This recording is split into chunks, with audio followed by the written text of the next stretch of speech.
I'm Marian Cramer, and I'm from DeSmet, South Dakota.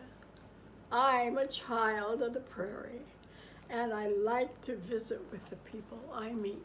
I'm sponsored by the South Dakota Humanities Council Speakers Bureau.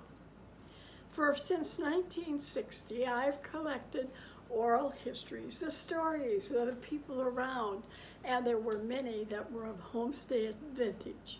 I turned some of those stories into research papers on Dakota history and presented them at both Madison and at Sioux Falls, Augustana, as a Dakota History Conference. I have been an award winner 3 times and was chosen as Presenter of the Year at one era of time.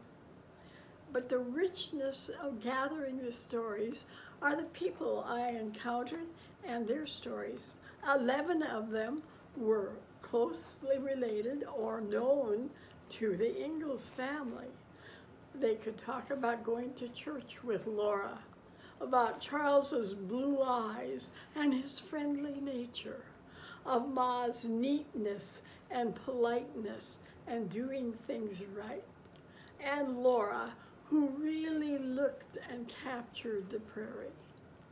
I am a writer as well in South Dakota, not compared with Laura, but I have been published in South Dakota Magazine, Dakota West, the Dakota Magazine, and I have worked as a columnist 7 years for East River Guardian and various papers across the state.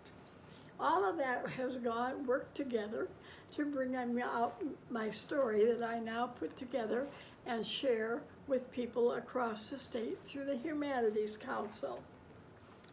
I was a teacher at Willow Lake for 30 years, and much of my encounter there helped me being a conversationalist and a communicator.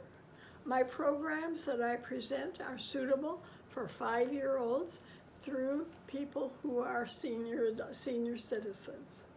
I also operated at the Little Prairie School. I developed it at Ingalls Homestead and presented there for over 20 years. Now the program is still alive and going, and I'm very proud of that. And I like to work with a Chautauqua style, where I'm involved with the crowd that's listening to me, and I use them in making the presentations. It's really a pleasure to do this work. I find that visiting with South Dakota people is the best in the world. Thank you for a very nice time, and I hope to see you soon.